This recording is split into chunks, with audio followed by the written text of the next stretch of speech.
Europe 1 midi, Wilfried de Villers.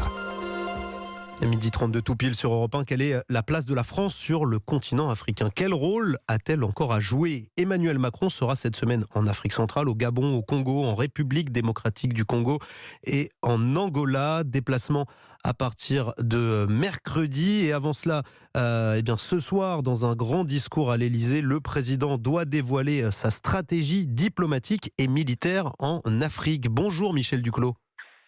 Bonjour. Alors, vous êtes diplomate, conseiller spécial à l'Institut Montaigne, ancien ambassadeur de France en Syrie et en Suisse.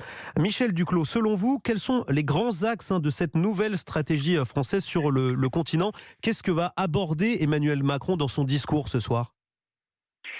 D'abord, ce qui sera intéressant, c'est de voir ce qu'il ne va pas aborder.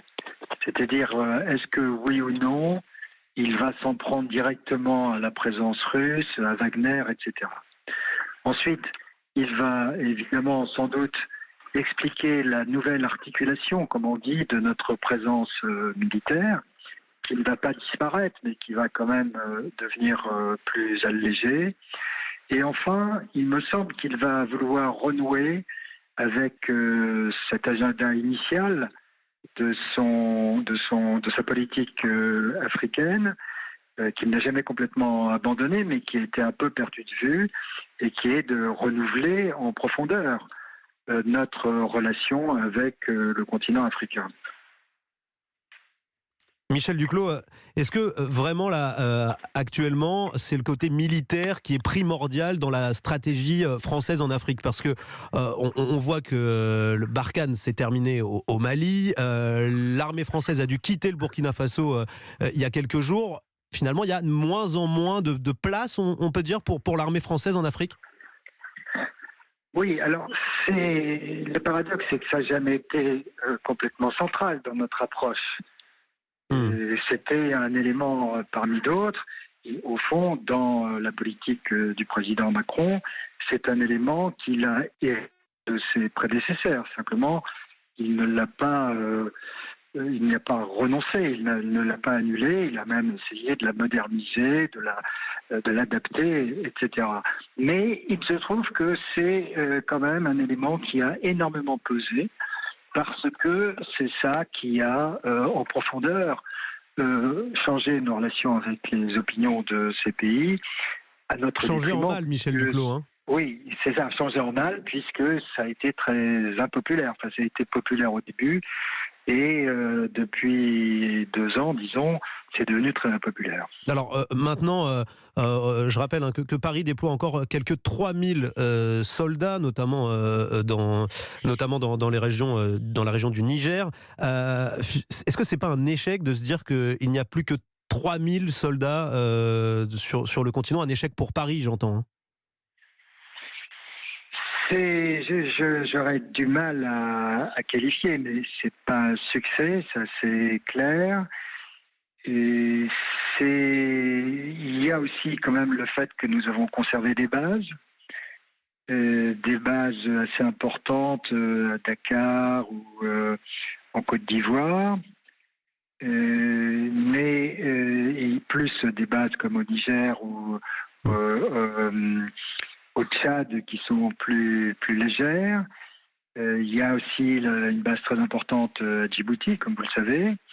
Et donc, le problème, c'est moins le nombre d'hommes sur le terrain que notre présence dans ces bases et la façon dont elles sont acceptées par les pays en question. Et donc, le contrat qui lie les gouvernements de ces pays aux Français sur l'utilisation de ces bases.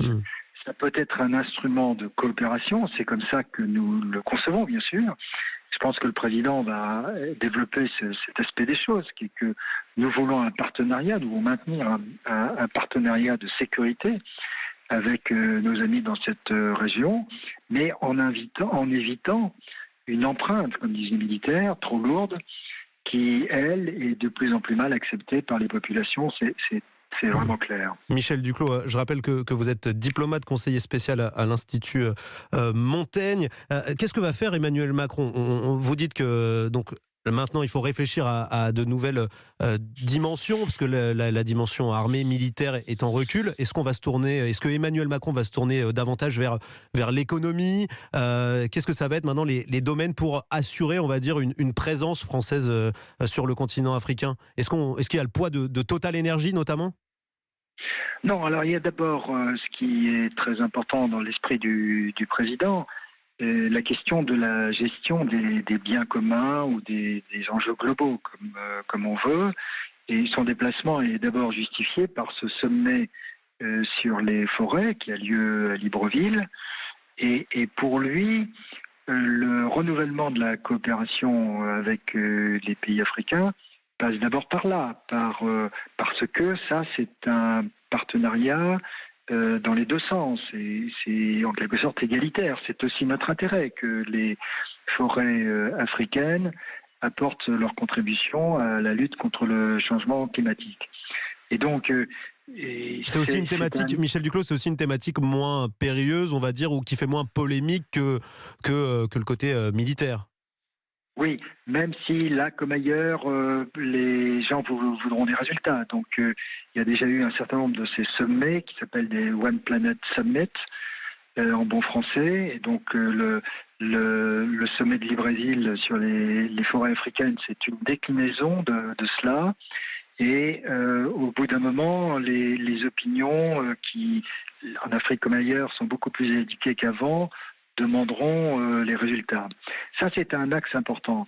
Et puis, je pense que le président va essayer de développer la coopération purement bilatérale, notamment avec les RDC, ou aussi avec les autres pays, l'Angola par exemple, sur des thèmes qu'il a déjà définis par le passé, qui sont l'éducation, les industries culturelles, la démographie, le développement, la santé et peut-être, notamment en Angola, la sécurité alimentaire, puisque la sécurité alimentaire, c'est devenu une préoccupation très importante pour ces pays. Et sur le volet purement économique, je me permets de vous relancer, Michel Duclos, mais sur la place de Total, qui est quand même un atout majeur, on va dire, sur le volet économique sur le continent africain, est-ce que il y a de nouvelles positions? Est-ce que les lignes pourraient bouger? Total pourrait avoir plus de place ou c'est pas... Je suis pas sûr, si vous voulez, je suis pas sûr que Total ait besoin d'un après-vente ou d'un avant-vente de l'État.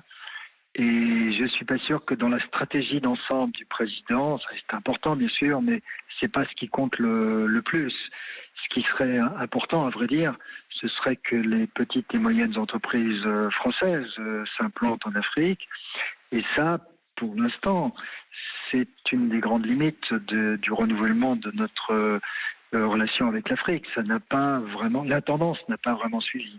Michel Duclos, finalement, quand on vous écoute, on a un peu l'impression que la France avance à petits pas maintenant sur le continent africain face à des Russes ou même à des Chinois qui, eux, déroulent carrément le rouleau compresseur au niveau économique, commercial, militaire également. Finalement, est-ce que la France est en train de clairement perdre du terrain face aux Chinois et aux Russes? Elle en a beaucoup perdu, ou plus exactement, elle a perdu le monopole, puisque après tout, il est assez naturel que d'autres viennent sur ces terres et essayent aussi d'apporter, à la fois de tirer profit et d'apporter une contribution au développement. On pense aussi à la Turquie.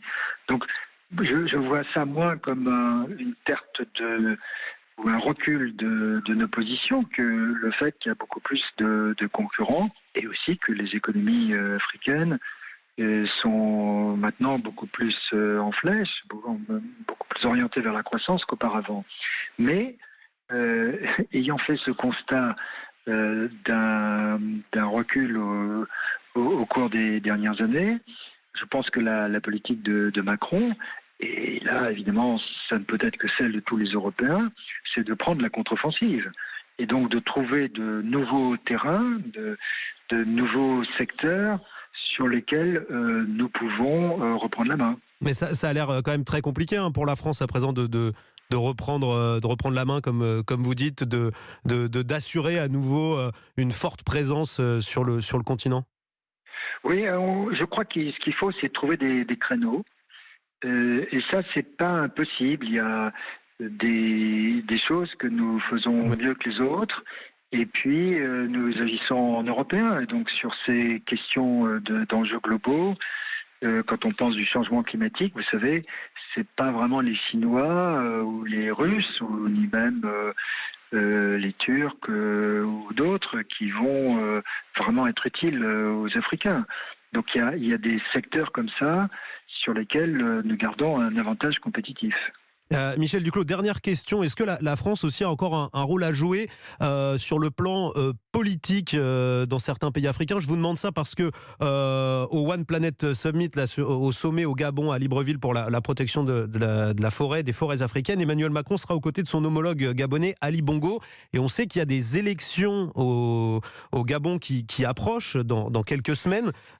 Donc est-ce qu'il y a un rôle politique de la part d'Emmanuel Macron de s'afficher aux côtés d'Ali Bongo, ou est-ce que c'est pas un peu risqué pour la France? Il n'y a que des coups à prendre. Et je crois que l'idée de Macron, c'est évidemment de s'abstenir de toute intervention dans les jeux politiques internes des pays. Simplement, quand il se déplace à l'étranger, s'il doit éviter systématiquement les pays où il y a des élections, ça compliquerait singulièrement sa tâche. Donc je ne crois pas qu'il faille attacher d'importance particulière en termes de politique des élections au Gabon et de la présence du président. Merci. C'est vraiment, il est motivé par le sommet sur les forêts. Merci beaucoup Michel Duclos. Je rappelle que vous êtes diplomate, conseiller spécial à l'Institut Montaigne, et je rappelle aussi les 2 ouvrages que vous avez sortis récemment. Vous êtes l'auteur de La France dans le bouleversement du monde et de Guerre en Ukraine et Nouvel ordre du monde. Merci beaucoup Michel Duclos.